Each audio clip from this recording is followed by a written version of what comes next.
우리에게 주신 하나님의 말씀은 시편 14편입니다. 시편 14편 우리 한 절씩 교독하겠습니다. 어리석은 사람은 마음속으로 하나님이 없다 하는구나. 그들은 한결같이 썩어서 더러우니 바른 일을 하는 사람이 아무도 없구나.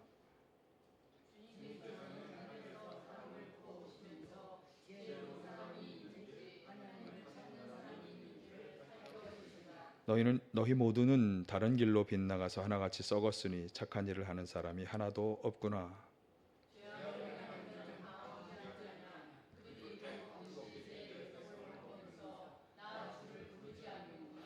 하나님이 의인의 편이시니 행악자가 크게 두려워한다.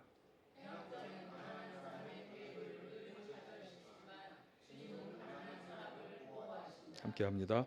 하나님 시온에서 나오셔서 이스라엘을 구원하여 주십시오. 주님께서 당신의 백성을 그들의 땅으로 되돌려 보내실 때에 야곱은 기뻐하고 이스라엘은 즐거워할 것이다. 아멘. 할렐루야. 주님의 은혜와 평화가 함께 하시기를 간절히 축원합니다. 오늘 설교의 제목은 1절에서 가지고 온 것인데요. 이 1절 말씀은 오늘 시편의 14편의 기자가 가장 하고 싶은 말, 그 말씀이 나와 있습니다. 한번 1절 상반절을 같이 보실까요? 어리석은 사람은 마음속으로 하나님이 없다 하는구나. 하나님은 없다? 아니면 신은 없다? 라고 생각하는 사람에 관한 말씀이에요. 오늘 시편 기자는 그런 사람을 가리켜서 어리석은 사람이다 이렇게 말씀합니다. 하나님이 없다라고 하는 이 생각은 좀 더 그 내포하는 의미를 살펴보면 두 가지로 나누어 볼 수 있겠어요. 우선은 말씀 그대로 신은 없다, 하나님은 없다, 무신론적인 생각이고요. 또 하나는 하나님을 우습게 보는 것입니다. 그러니까 하나님이 어딘가에 있을지 모르지만 그러나 멀리 계셔서 땅에서 일어나는 일들은 관심이 없으시거나 모르실 것이다. 그러니까 하나님은 이 세상의 삶에 구체적으로 개입하시지 않는다 이렇게 생각하는 것입니다. 그래서 시편에 보면 그런 사람들의 생각을 인용한 구절들이 몇 구절 나오는데 시편 10편 11절에 한번 보실까요? 하나님은 모든 것에 관심이 없으며 얼굴도 돌렸으니 영원히 보지 않으실 것이다 라고 생각하거나 또 시편 73편 11절 하나님인들 어떻게 알 수 있으랴 가장 높으신 분이라고 무엇이든지 다 알 수가 있으랴. 관심도 없고 알 수도 없다.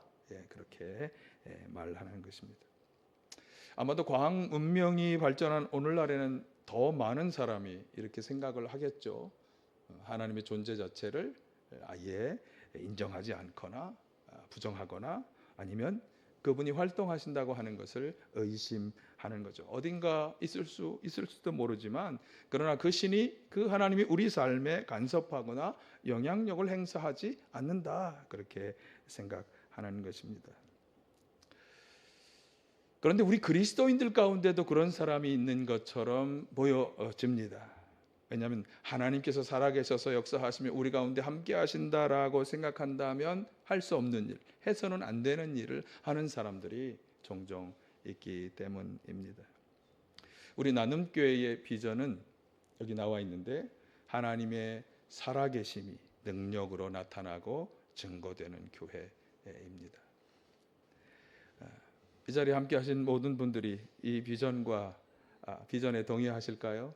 하나님은 존재하고 계시고 지금도 우리 가운데 살아서 역사하는 분이시라고 믿고 계실까요? 그렇게 믿으시기를 간절히 바랍니다.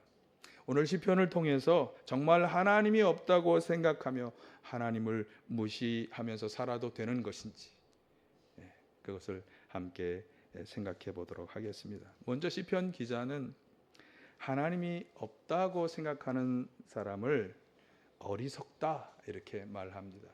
물론 시편 기자가 어리석다고 말하는 것은 어떤 지적 능력이 부족하기 때문에 말하는 것이 아니고 그가 하나님을 제쳐놓고 생각하고 계획하고 살아가는 그런 삶의 태도를 가지기 때문에 하는 말씀이에요. 관련해서 하나님을 무시하는 아내에게 어리석다라고 이야기한 분의 이야기가 성경에 나오는데 바로 욥기서입니다.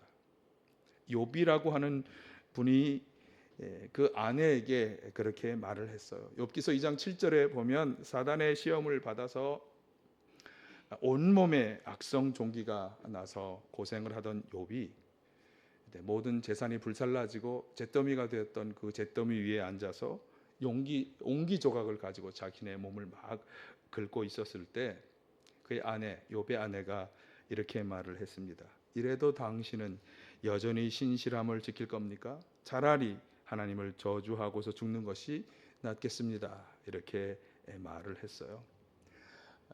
그러니까 정말 하나님 앞에 의롭고 흠이 없이 살았다고 하나님을 경외하는 사람이라고 칭찬이 자자했던 욥에게 갑자기 무슨 일인가가 벌어졌는데 자녀들이 다 죽고 재산이 다 불타고 없어지고 그리고 결국에는 그 육신의 몸에도 이런 여러 가지 질병 때문에 아주 심한 고통을 당하고 있었기 때문이에요.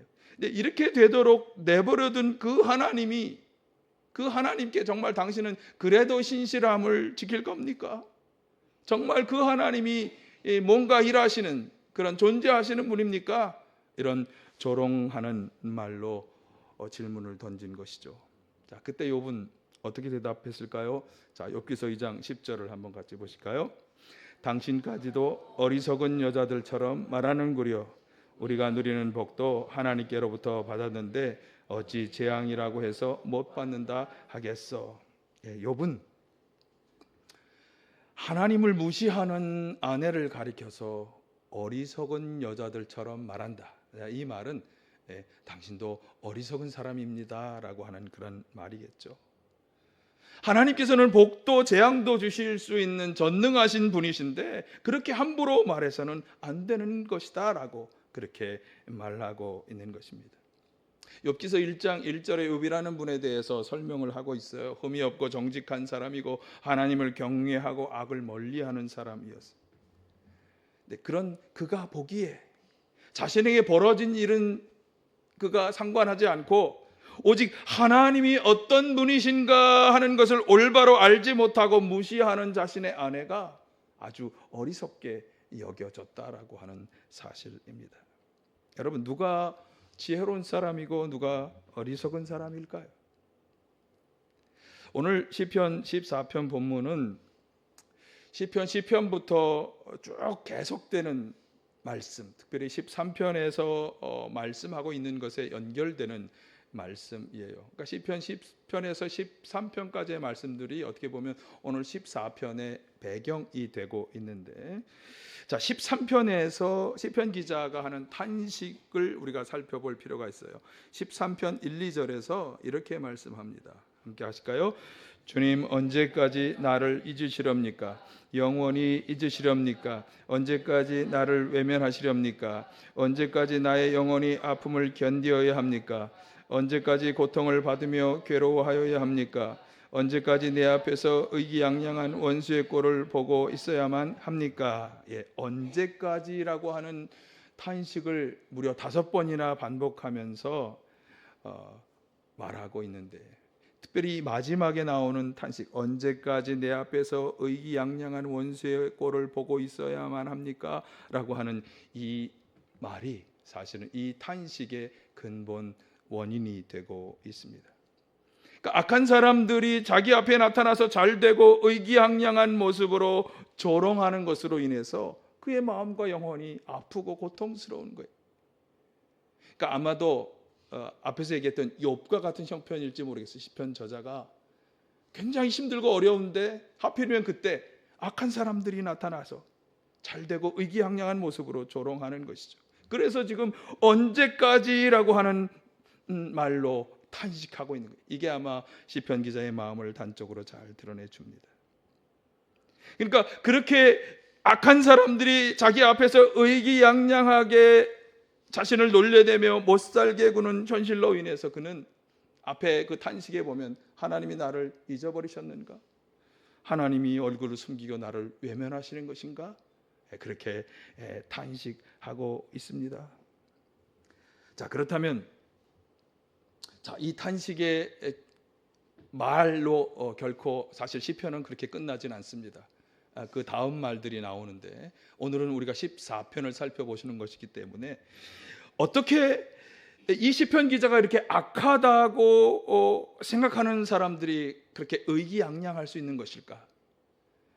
그 사람들의 생각을 잘 보여주는 구절이 시편 10편에 나옵니다. 시편 10편 4절에서 6절을 한번 같이 보실까요? 자, 그렇게 의기양양해하는 사람들이 가진 생각이에요. 시작. 악인은 그 얼굴도 뻔뻔스럽게 벌주는 이가 어디 있느냐, 하나님이 어디 있느냐고 말합니다. 그들의 생각이란 늘 이러합니다. 그런데도 악인이 하는 일은 언제나 잘되고 주님의 심판은 너무 멀어서 그들에게 보이지 않으니 악인은 오히려 그의 대적을 보고 코웃음만 칩니다. 그는 마음속으로 내가 망하는가 두고 봐라. 나에게는 언제라도 불행과 저주란 없다 하고 말합니다. 벌주는 이인 하나님이 어디 있느냐? 이 말하는 모습에서 우리는 그들이 하나님을 어떻게 여기는가 하면 하나님이 없다라고 여기거나 하나님은 아무런 영향력을 행사할 수 없는 무능력한 분 혹은 아무런 관심이 없어서 일을 하지 않으시는 분쯤으로 여기고 있다고 하는 것을 알 수 있어요. 그들은 자신들이 하고 싶은 일을 마음대로 하지만 언제나 잘되고 그 악한 일들이 처벌받는 일이 없었기 때문입니다. 그러니 악한 일을 하면서도 하나님의 심판은 아주 멀리 있다 이렇게 생각하는 것이고 악행을 저지르는 자신들에게 불행과 저주란 없다고 그렇게 생각하는 것입니다. 그러니까 오늘 14편의 본문은 바로 이런 것을 배경으로 그 사람들에 대해서 그러니까 의기양양하게 나타나서 하나님이 어디 있어? 라고 말하는 그 사람들, 지금 말한 것처럼 벌 주는 사람은 없어 라고 생각하는 이 사람들에 대해서 말하는 것이 정말 하나님이 없다고 무시하며 살아가도 되는 것일까? 이것이 지금 14편 저자의 마음속에 가지고 있는 생각입니다. 여러분 혹시라도 하나님이 어디 계셔? 그분이 도대체 무슨 일을 하셔? 라고 하는 마음 한구석에 생각이 있다면 오늘 말씀에 우리가 주의를 기울여서 잘 들어보시기를 바랍니다. 자, 1절 말씀을 다시 보시겠어요? 1절 어리석은 사람은 마음속으로 하나님이 없다 하는구나. 그들은 한결같이 썩어서 더러우니 바른 일을 하는 사람이 아무도 없구나. 그러니까 제가 말씀드린 것처럼 하나님이 없다 하면서 하나님을 무시하고 하나님이 아무런 일도 하지 않을 거라고 생각하는 그 사람들이 어떻게 흘러가느냐 하면 이 시편 기자가 보기에 그들은 그 하나님이 아무 일도 할 수 없다고 생각하기 때문에 자기들이 행하는 이 악행에 대해서도 어떠한 심판도 내릴 거라고 생각하지 않기 때문에 여기 있는 것처럼 그 행실이 썩어서 더러운 사람이 되어버렸다, 바른 일을 행하지 않는 사람이 되어버렸다, 이렇게 보는 것입니다. 아니 목사님 무슨 무신론자들이 다 그렇게 악행을 저지릅니까? 다 그런 건 아니지만 많은 사람이 그렇게 되어버린다는 거예요. 처음에는 그렇지 않았을지 모르지만 그렇게 되어진다는 거예요. 3, 4절이 그 악행을 묘사하고 있어요. 오늘 본문 3, 4절이에요. 너희 모두는 다른 길로 빗나가서 하나같이 썩었으니 착한 일을 하는 사람이 하나도 없구나. 죄악을 행하는 자는 다 무지한 자냐? 그들이 밥 먹듯이 내 백성을 먹으면서 나 주를 부르지 않는구나. 모두가 다 빗나가 썩어진 삶을 살아간다는 거죠. 착하고 올바른 일을 하기보다는 여기 나오는 것처럼 자기 백성을 밥 먹듯이 그렇게 먹는 사람들이다. 이 사람이 사람을 먹는다는 식인종에 대한 표현이 아니고요, 그만큼 잔인하게 악한 일을 행하는 것에 대한 은유적 표현을 하고 있는 거예요. 그렇게 백성을 괴롭힌다. 그래서 여기 6절 상반절에 보면 행악자는 가난한 사람의 계획을 늘 좌절시킨다. 그렇게 말씀합니다. 여러분, 하나님이 없다고 하면서 이렇게 악한 일을 스스럼 없이 저지르는 사람들, 스스로 똑똑하다고 여기면서 하나님이 아닌, 하나님이 없으니까 자기중심적으로 세상을 보고 판단하는 이 사람들, 그래서 자기가 하고 싶은 일을 마음대로 하는 이 사람들이 정말 지혜로운 사람일까요? 아니면 어리석은 사람일까요? 그들의 악행은 어떻게 될까요? 바울 사도가 관련해서 아주 중요한 말씀을 했어요. 이 세상의 지혜로는 하나님을 알지 못한다. 이 세상의 지혜는 하나님과 비교해서 너무나 어리석다, 이렇게 말한 고린도전서 1장 20절 하반절 21절 상반절 한번 같이 보실까요? 하나님께서는 이 세상의 지혜를 어리석게 하신 것이 아닙니까? 이 세상은 그 지혜로 하나님을 알지 못하였습니다. 25절도 볼까요? 하나님의 어리석음이 사람의 지혜보다 더 지혜롭고 하나님의 약함이 사람의 강함보다 더 강합니다. 바울 사도가 보기에 세상의 지혜로는 하나님을 올바로 판단하고 알 수 없는 거예요.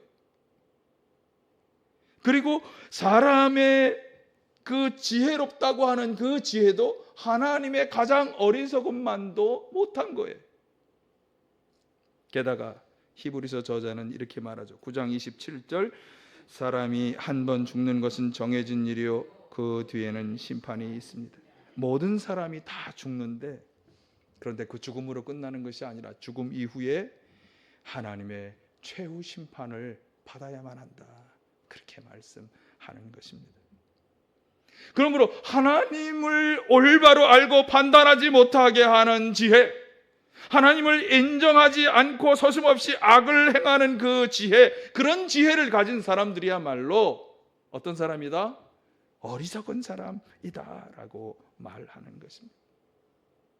게다가 자신들이 저지르는 그 악행, 그 죄가 하나님의 심판의 잣대가 될 것이라고는 절대로 꿈에도 생각하지 않으니, 그러니 어리석은 사람인 것입니다.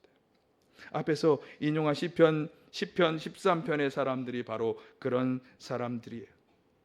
악을 행하면서도 의기양양하고 벌 주는 이가 없다고 생각하고 아무런 거리낌 없이 악한 일을 하고 그래도 나에게 불행과 저주란 없다라고 여기며 살아가는 사람들. 성경은 이렇게 말씀합니다. 한번 보실까요? 시편 111편 10절, 주님을 경외하는 것이 지혜의 근본이다. 주님의 계명을 지키는 사람은 바른 깨달음을 얻으니 영원토록 주님을 찬양할 일이다. 잠언 1편 7절, 주님을 경외하는 것이 지식의 근본이거늘 어리석은 사람은 지혜와 훈계를 멸시한다. 전도서 12장 13, 14절, 할 말은 다 하였다.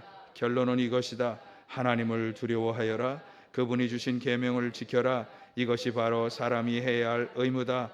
하나님은 모든 행위를 심판하신다. 선한 것이든 악한 것이든 모든 은밀한 일을 다 심판하신다. 성경은 계속해서 이야기합니다. 지혜의 근본이 무엇이냐? 지식의 근본이 무엇이냐? 하나님이다. 하나님을 올바로 아는 것이다. 그리고 우리가 행하는 모든 일에는 결국 하나님의 심판이 기다리고 있다, 그렇게 말씀합니다. 그러니까 이 성경 말씀들에 의하면 하나님을 경외하지 않고 무시하고 자행자제하며 살아가는 사람, 본인 스스로 나는 똑똑하게 살고 있다고 생각하며 살아가는 그 사람들은 하나님 편에서 볼 때 어떤 사람이다? 어리석은 사람이다. 어리석은 사람이다. 자신이 행한 행위의 결과가 어떻게 될지를 모르니까. 그리고 하나님은 살아서 역사하시는 분이라는 것을 모르니까 어리석은 사람입니다. 여러분, 하나님이 계시지 않다거나 너무 멀리 계셔서 우리 가운데 아무 일도 할 수 없다고 생각하며 마음대로 악행을 행하며 살아가는 이런 어리석은 사람이 되지 마시기를 간절히 축원합니다. 자, 그러면 어떤 사람이 지혜로운 사람인가? 오늘 본문 2절의 고백과 같은 사람, 고백을 할 수 있는 사람입니다. 한번 보실까요? 2절, 주님께서는 하늘에서 사람을 굽어 보시며 지혜로운 사람이 있는지 하나님을 찾는 사람이 있는지를 살펴보신다. 예, 하나님께서 모든 사람을 굽어 보시고 살펴보신다는 고백인데요. 바로 이런 고백을 할 수 있는 사람이 지혜로운 사람인 것입니다. 하나님은 안 계시거나 무관심하신 것, 무능력한 분이 아니라고 하는 것을 잘 말해주죠. 여기서 이 구절에 보면 하나님이 하시는 두 가지 일을 말씀하고 있는데, 하나님이 굽어보시고 살펴보신다는 이 말에 들어가 있는 두 가지 의미 중에 첫 번째는 말 그대로 사람이 어떠한지, 하나님 앞에 죄악을 행하는 사람이지 아니면 하나님을 경외하고 하나님을 찾는 지혜로운 사람인지를 살펴보신다. 시편에는요, 하나님이 피조물들, 이 땅의 모든 것을 낱낱이 살펴보시는 분이시라고 하는 아주 많은 구절들이 있어요. 그러니까 하나님은 우리의 모든 것을 살펴보신다. 특별히 악행을 저지르느냐 아니면 하나님을 경외하며 살아가느냐를 눈여겨보신다. 눈여겨보시고 어떻게 하실까요? 예, 그건 좀 뒤에 나오니까. 예. 또 하나는 그렇게 굽어보시고 살펴보시는 이유는 뭐냐? 6절에서 말씀하죠. 6절, 행악자는 가난한 사람의 계획을 늘 좌절시키지만 하나님은 가난한 사람을 보호하신다. 하나님이 우리를 굽어보시고 살펴보신 또 하나의 이유는 도우시고 보호해 주시기 위해서다라고 하는 것이죠. 여기 악한 사람은 가난한 사람의 계획을 늘 좌절시킨다고 하는 이 말은 앞에서도 했습니다만 4절 말씀에 나오는 밥 먹듯이 백성을 먹는다는 말과 아주 긴밀하게 연결되는 말이에요. 그럼 그 말이 도대체 무엇이냐? 시편 10절에 여기에 잘 어울리는 구절이 있더라고요. 그 악한 사람들이 하는 일, 시편 7에서 10절을 한번 보실까요? 그들의 입은 기만과 폭언으로 가득 차 있고 그들의 혀 밑에는 욕설과 악담이 가득합니다. 그들은 으슥한 길목에 숨어 있다가 은밀한 곳에서 순진한 사람을 쳐 죽입니다. 그들의 두 눈은 언제나 가련한 사람을 노립니다. 굴 속에 웅크리고 있는 사자처럼 은밀한 곳에서 기다리다가 때만 만나면 열악한 사람을 그물로 덮쳐서 끌고 갑니다. 불쌍한 사람이 억눌림을 당하고 가련한 사람이 폭력에 쓰러집니다. 이건 아무래도 옛날 삶의 방식을 표현한 말이기 때문에 오늘날로 치면 이렇게 말한, 항상 그 입으로 속이고 다른 사람을 사기 행각을 벌이며 살아가는 사람들, 여기 있는 것처럼 순진한 사람, 가련한 사람을 노리고 오히려 그들을 억압하고 탈취하는 사람들, 우리도 모르는 사이에 뭔가 일을 벌여서 자꾸 우리의 모든 것을 다 훔쳐가려 하고 우리로 하여금 억압 속에 가난하고 여기 억눌림을 당하고 가련한 폭력에 희생당하며 살아가도록 그 일을 행하는 사람들. 자, 이런 사람이, 가난한 사람은 늘 사람의 계획을 늘 좌절시키는 사람. 자, 그런데 이런 악행을 저지르는 사람들과 비교해서 하나님은 어떻게 하신다? 다시 6절을 한번 비춰주시면 어떻게 하신다? 그런 가난한 사람을 보호하신다. 그러니까 이 일을 행하시기 위해서 하늘에서 굽어보시고 살펴보신다는 거예요. 앞에서 악한 일을 저지르는 사람들, 그런 사람들을 하나님이 벌하시는 그런 일도 하시지만, 그러나 이제 연약한 사람들을 도우시고 보호해 주시는 일을 하기 위해서 굽어보시고 살펴보신다.